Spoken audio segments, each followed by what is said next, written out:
Good morning and welcome to the expanded version of Shattering Myths. This program is devoted to the most important segment of our society, perhaps even to the fastest growing segment of our society.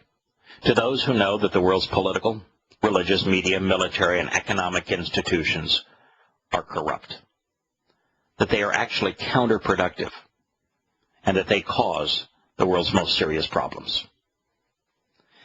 Our mission, therefore, is to look behind the headlines, to know who is perpetrating the crimes against God and man, to understand why they are doing so, because exposing errant and treacherous schemes is compassionate, it's merciful, and it's wise. In our second hour, as a result of this, perhaps in the third, we're going to use evidence and reason to explore the Torah, which means teaching, not law, because its covenant provides the only reliable guidance for you and your family. Now, during this expanded version of the program, where we have 3 hours to communicate, we may take the entire first hour, perhaps the entire second hour, and devote it to a news commentary, and then speak about the Torah in the third. We may make it 1 hour of news and commentary and 2 hours of commentary on the Torah. It will be as each day's news and Torah teaching guides. But I want you to know that from God's perspective, from a rational perspective, these things are related. One leads to the other. You see, it is a surprise to most, but according to the Torah, which means teaching, God's prerequisite for us engaging in a relationship with Him, which is a prerequisite for Him saving us, is for us to walk away from, to disassociate from our country, from the human society, if you will. Now that means that we cease to be political. We cease to be patriotic. We cease being religious. We cease being driven by the almighty dollar. That rather than trusting in human institutions and human schemes, which God condemns, and He is especially condemning of religion, that we choose to trust and rely on Him instead. So by covering the news during the first hour, sometimes two, we accomplish a variety of things. First of all, it becomes more obvious to those who may not currently be aware that your government is not trustworthy, that it's actually counterproductive, and it doesn't matter which country you live in. That your military is counterproductive. It's not providing for your freedom, it's robbing you of your freedom. That it's inappropriate to be patriotic because you're showing devotion to something that is extraordinarily corrupt. And that rather than religions being spokes in a wheel that all lead to God, they are indeed spokes in a wheel, but as would be the case of centrifugal force, every one of the religions that man has conceived lead people away from God. And so during this first hour, we're going to expose politics and militarism. We're going to expose religion and jaundiced economic schemes. Because once you know that your energies are poorly invested when you focus on repopulating institutions that are broken. You know, if you recognize that Congress is broken, but think that filling those chairs with Republicans or Tea Partyists or Democrats or Libertarian is going to make a difference, that's misguided. It isn't. The thing to do is not to try to fix Congress, but to reject Congress. It's not about which political party occupies the White House. Different sides of the same coin. One is as bad as the other. You ought not align yourself with the lesser of two evils, even if the lesser of two evils could be determined. Makes no difference. There is no one for you to vote for that is worthy of your support. America collectively, Europe collectively, cannot be saved. We're too bankrupt in every possible way. And so, by exposing the problems associated with these institutions, with exposing the issues, for example, as we were doing yesterday, with the events in Iraq, which have turned so murderous, and how we got there. The purpose of that is to awaken individuals so that you no longer invest your time trying to resolve problems of government that led to these calamities, that you instead reject them. But I don't want you just to reject your government and to step away from it, to disassociate from it. Don't want you to do that and just be left floundering. While it is better to reject the government, and it's to stop being patriotic, to stop being militaristic, to stop being religious, while that is vastly superior than continuing in those things, that is not the best option. The best option is to consider what the Creator of the universe actually had to say. He has a tremendous offer that He has presented to all of us, that He has invited us to participate. And it's a family-oriented covenant relationship, and those who choose to participate in accordance with its conditions receive its benefits, which include salvation and eternal life. And that's why in the second half, we will consider what God had to say. Now, why it shouldn't matter that in terms of my credibility, because all we are doing is using evidence and reason to present what's wrong in the media, what's wrong in the military, what's wrong with governance, what's wrong in academia, what's wrong in religion. And the evidence and reason ought to stand on their own merit, exclusive of the messenger. And particularly as we move into the second hour where we present and then contemplate what God had to say using His words. Well, my credibility ought not to matter. That isn't the human way. We humans are far too fixated with the messenger than we are with the message. And so, by beginning each program with an hour or two devoted to the news and explaining what's really happening and why it's happening, my hope is to garner at least enough credibility with the audience when they hear for the first time, perhaps, an explanation that makes sense of the mess that is appearing all around us, why these things are happening, who's doing them, what is the consequence, that they'll be open to listening to what God has to say. And so that is the way that this program is structured. It is anti-political, anti-religious, anti-patriotic. It is in opposition to the media, even though it uses a media forum. Now, I want to return with that in mind to Iraq and to the story that CNN presented in Iraq. If you recall, there was a series of questions, 5 of them, I think, and we were in the midst of the third of those 5 questions. The questions were asked on a remedial level, which speaks volumes in itself. It's something we should not fail to consider as to why CNN thought it was appropriate to ask questions that were written at a grammar school level. Has America been dumbed down to that level? Is America so far from the writings of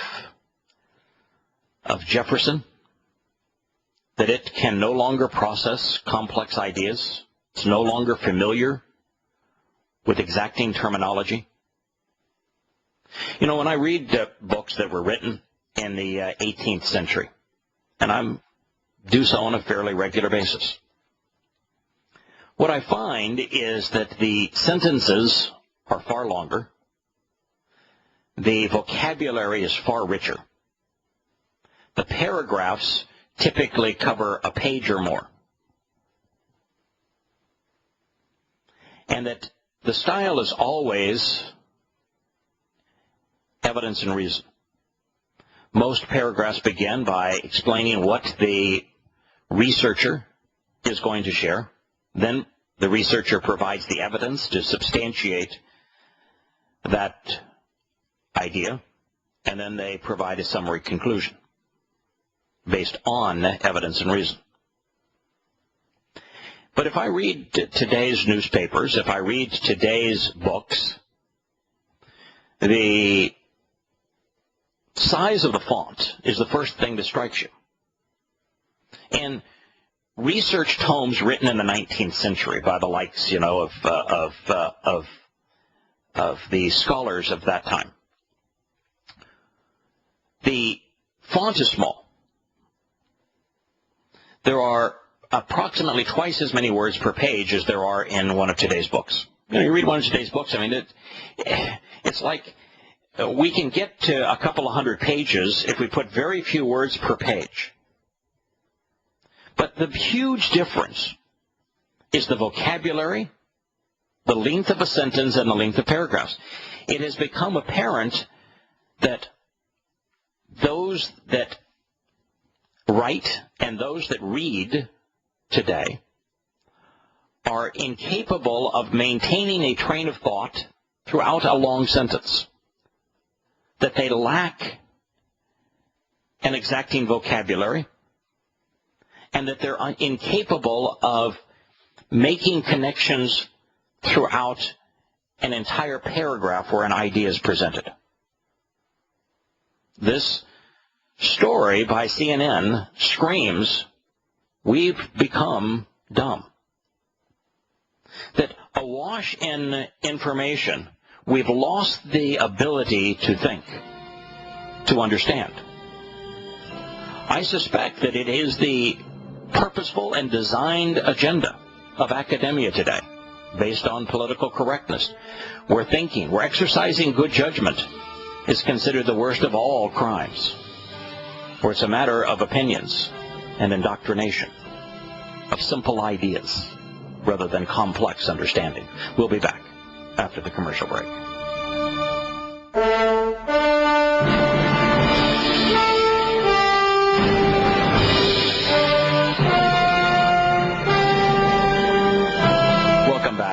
To Shattering Myths. This is a CNN response to the questions they had asked. One of the questions was, wasn't Fallujah and Ramadi pretty important to the U.S. war effort? Question mark. Well, in Ramadi, they wrote, the U.S. supported the awakening in which tribal leaders turned on al-Qaeda and aligned themselves with American and Iraqi forces to secure Anbar province. That was the turning point in the war. Now that U.S. troops are all out of Iraq, Washington is not eager to go back in. That's what they wrote. That was a pile of manure. Every bit of it. There's a term that is used. It's BS, and is the acronym for it. We won't say it because I think the second word is one of those 7 words that you can't say on the radio. But here's the reality. The guns were given to the Sunnis because America armed the Shias. The government of Iraq now is a Shia government. We provided $25 billion worth of weapons and $25 billion worth of training on how to use those weapons to the Shias. So we decided that perhaps we should give some assault rifles and ammunition to the Sunnis. And if we gave them assault rifles and ammunition, they would be able to keep the Shias at bay. The Sunnis never joined the Shias. Ever. They never aligned themselves with the Iraqi forces. Ever. Anbar province was never secure. It was not the turning point in the war. It was the thing that turned out to be the catalyst for not only the reemergence of the Iraqi civil war, but more dreadfully the Syrian civil war. It is those very guns that became part of the awakening program. And that's all the awakening program was, is the United States recognized that the government that we had empowered in Iraq was controlled by the Shia mullahs in Iran. And we recognized that we had provided, between training and weapons, $50 billion to arm the Shias. And that they were going to massacre the Sunnis. So to minimize the likelihood of that happening, at least to postpone it somewhat, the awakening program was Petraeus's brilliant ideas to provide guns to the Sunnis.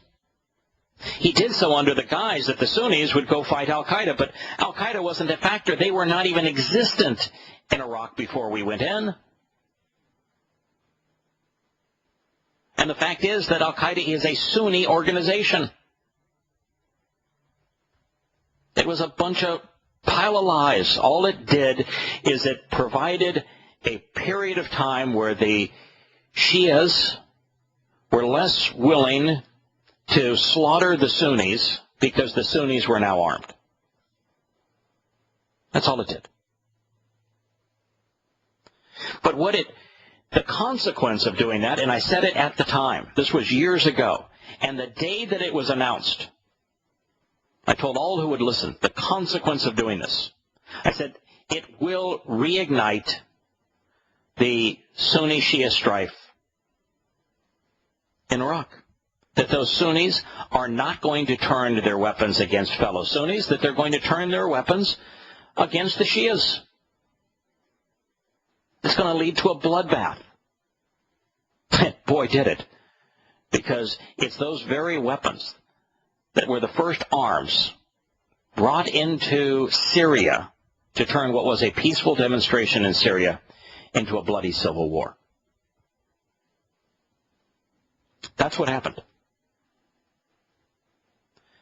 The weapons simply emboldened wannabe killers and gave the wannabe jihadists a means to kill. The awakening is now the cause of the Iraqi and Syrian civil wars.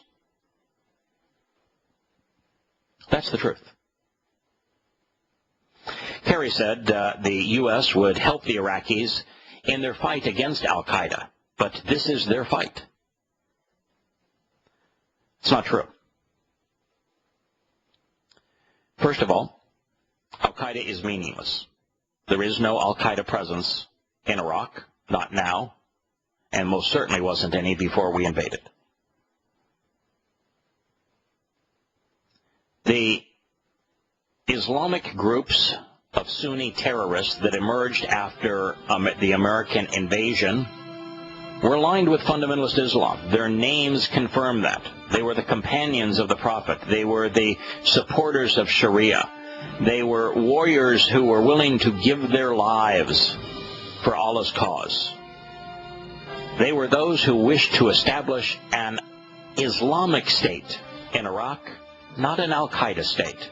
We've lost the ability to think.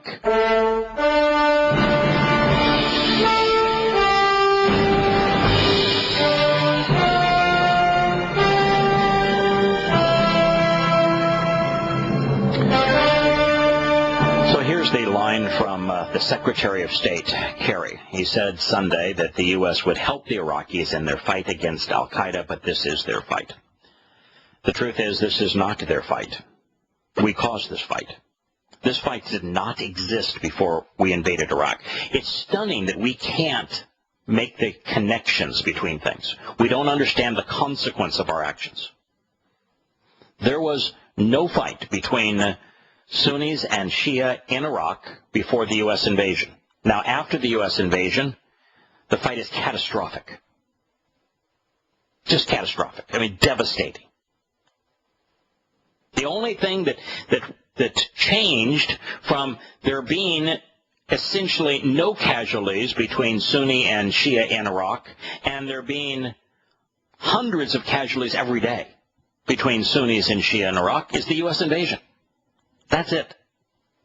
We caused it. It is our fight. We seem incapable of accepting responsibility. We caused this fight. Our invasion of Iraq by any standard was counterproductive.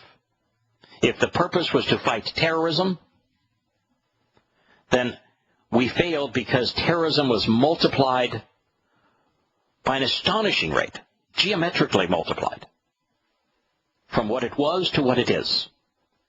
If our purpose was to liberate the Iraqis, then we failed, because Iraq is now controlled by Iran, which is arguably the most despotic country on earth. If our goal in Iraq was to fight al-Qaeda, then we failed miserably, because there was no al-Qaeda in Iraq prior to the invasion, and all you read today is about the growth of al-Qaeda in Iraq. No matter how you look at it, if the purpose was to make the United States safer, which is why we sacrificed all those lives, and by the way, the number of lives killed in Afghanistan and Iraq is not the 6,700 that you find reported, but the realization that about 40 American veterans have taken their lives every day since returning. The number is actually above 160,000. And they all sacrificed their lives, making a bad situation worse. America is infinitely more vulnerable as a result of our invasion of Iraq than it was before. Because before there was a secular government over Iraq that was opposed to fundamentalist Islamic terrorism, that was vehemently opposed to al-Qaeda and its influence, which was great at that particular time because of the United States. And we replaced it with a government that now makes Iraq Iran West. And Iran is the most clear and present danger to the United States of any nation in the world. No matter what way you look at that war, the invasion of Iraq, it was counterproductive. The next question by CNN is, what does Syria have to do with it? And really the question is improperly phrased. It's, what does Iraq have to do with Syria? We're looking at it backwards. It's kind of like the Christian that tries to read the story from the end to the beginning. Reading the end first, you lose complete perspective. It is our invasion of Iraq that has caused the Syrian civil war. The Syrian civil war is not influencing Iraq. This is what they wrote. The international community has long been concerned about spillover from the civil war in Syria, and the conflict is clearly helping to fuel violence and tensions in neighboring nations like Iraq. This supposed journalist has the story inverted. It's not only untrue what they say, the opposite of what they say is true. The Syrian civil war would not be taking place today if America had not invaded Iraq and given Iraq to Iran. If America had not replaced a secular dictator who kept peace between the Sunnis and Shias with a Shia government that is murdering Sunnis. It is the awakening program that provided the arms that turned peaceful protests in Syria into the civil war. The opposite is true. That's how far we have fallen in our ability to reason, to think. You see, the journalists who write for periodicals like CNN have been educated, and I use that term in quotes, they have been indoctrinated in politically correct institutions who have drilled into them the politically correct socialist, secular, humanist agenda. And passing judgment, expressing good judgment, being discerning is not acceptable. And so they are prone to stupidity. They don't know how to research. They don't know how to think. They don't know how to deploy logic.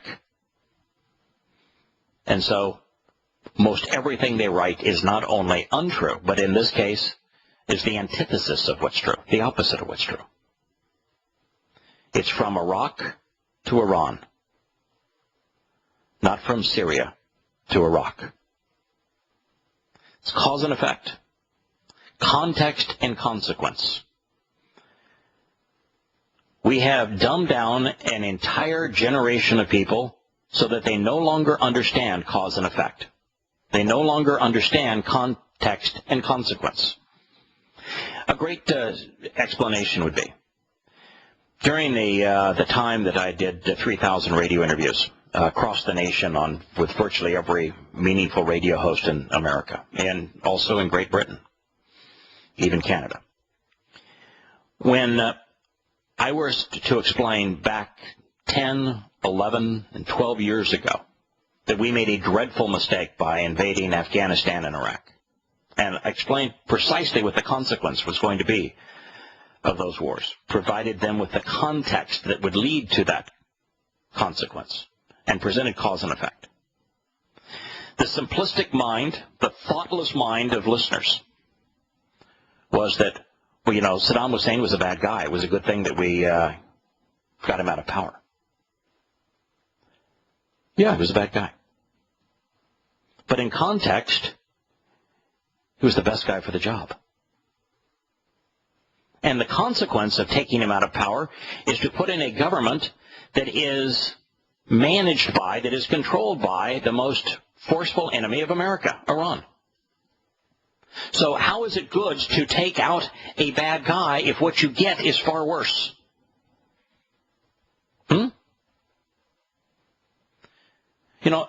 It's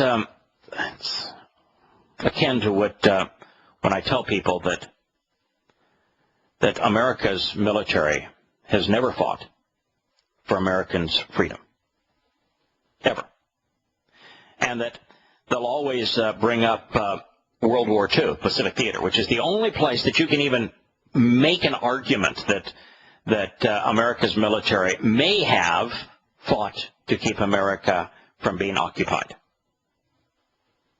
And you say, so when the Japanese bombed Pearl Harbor, did they then send in the Japanese military to occupy the place? Or did they turn their ships away and go? Their mission was completed. Did the Japanese have the capacity or the desire to invade and occupy America? And the answer, of course, is no. So our military certainly was not fighting for American freedom. And when you look at the consequence, the Japanese killed 3,000 military personnel in one day at Pearl Harbor, mainly because of American stupidity. And in revenge, we killed millions of them, mostly civilians, mostly women and children, old men, firebombing cities. We even sacrificed hundreds of thousands of American lives to avenge the death of 3,000. Who in their right mind would think that that is a good thing? That that's a moral choice, that that's a wise choice, that that's an appropriate choice. And that's the best you got. But what it demonstrates is the inability of Americans to contemplate cause and effect. Another great example would be in World War II on the other side of the other ocean, when America aided and abetted Stalin and the Soviet Union in prosecuting the war against the Nazis. We left Europe worse than we found it. We didn't win the war. And when you are unable to recognize what the Soviet Union did to those countries that we left them to ravage, He recognized that this hoopla, that you ought to be patriotic and celebrate the great sacrifice of American troops, it's nonsense. We made a bad situation worse, just as we did in Afghanistan, just as we did in Iraq. It's a matter of cause and effect, context and consequence. All concepts that require the processing of information so that it is understood. CNN continues to speaking about what Syria had to do with it. It says ISIS was formerly known as al-Qaeda in Iraq. No, it wasn't. ISIS was never known as al-Qaeda in Iraq. It's a blatant lie. ISIS stands for the Islamic State in Iraq and Syria, al-Sham. Now, Syria, in this particular case, does not represent the borders of today's Syria, but of most of the Middle East. It is the Syria that existed at the time that Damascus was the capital of the largest Islamic empire in history. Before ISIS was the Islamic State in Iraq and Syria, it was the Islamic State in Iraq, not al-Qaeda.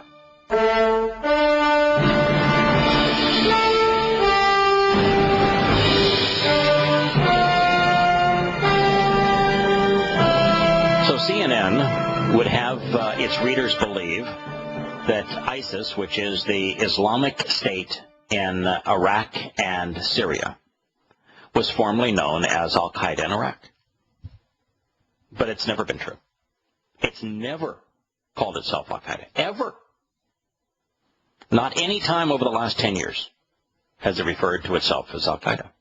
Prior to being ISIS, it was simply ISI, the Islamic State in Iraq. It's not the al-Qaeda state in Iraq, it's the Islamic State in Iraq. I mean, this is not hard to understand. These terms are not difficult. It's the Islamic State in Iraq.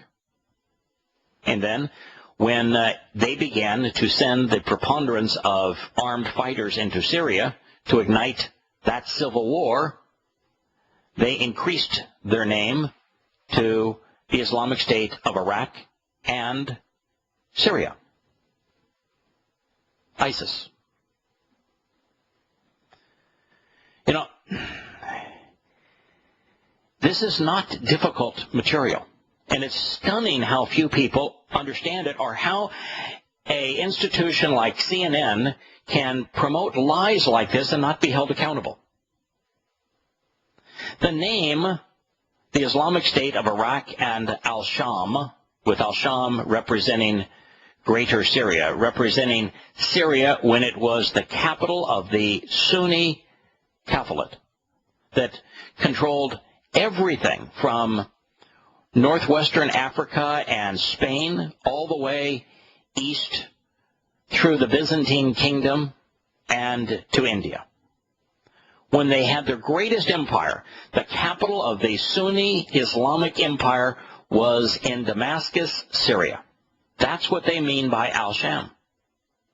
It expresses their desire to rid the world of Shia Islam, which was silenced at the time, and to reestablish a Sunni Caliphate from which they will try to conquer the rest of the world, imposing Islam on everyone.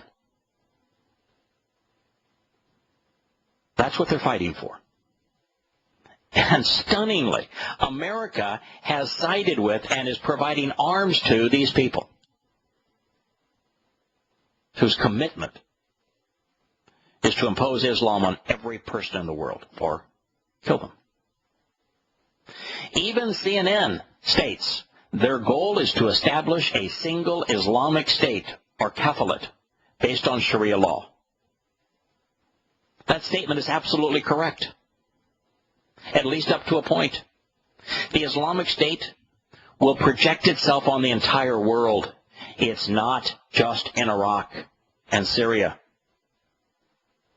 And this is not exclusive to ISIS, the Islamic State in Iraq and Syria.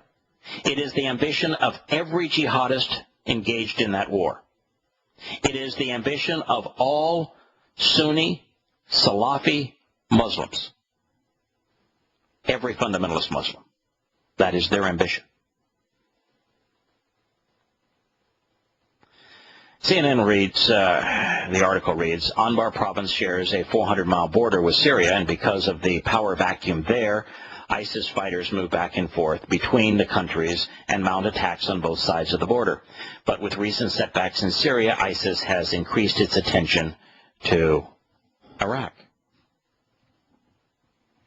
Well, the fact is that Sunni Muslims are waging a proxy war against the secular government and against Shia Muslims in Syria, just as Sunni Muslims are waging a war against Shia Muslims in Iraq. That's the reality. They don't care if they're fighting, the Sunnis do not care if they're fighting and killing Shias in Iraq or in Syria. From their mindset, that border is irrelevant. They're trying to establish a unified Islam under a single caliphate. The caliphate that they wish to establish will bring back the conditions that existed when Damascus, Syria, ruled most of the world under Sunni Islam. Now, what's interesting, of course, is that right now we have a very disturbing, I don't know if it's disturbing, I don't even know what the right adjective to use here. But there has been an event that has taken place most recently in Syria that is interesting. And that is that the Islamic State in Syria and Iraq and Syria is now fighting al-Nusra, which is the Victory Front, which is the largest non-ISIS Islamic jihadist group in Syria. We'll be talking about that in a moment.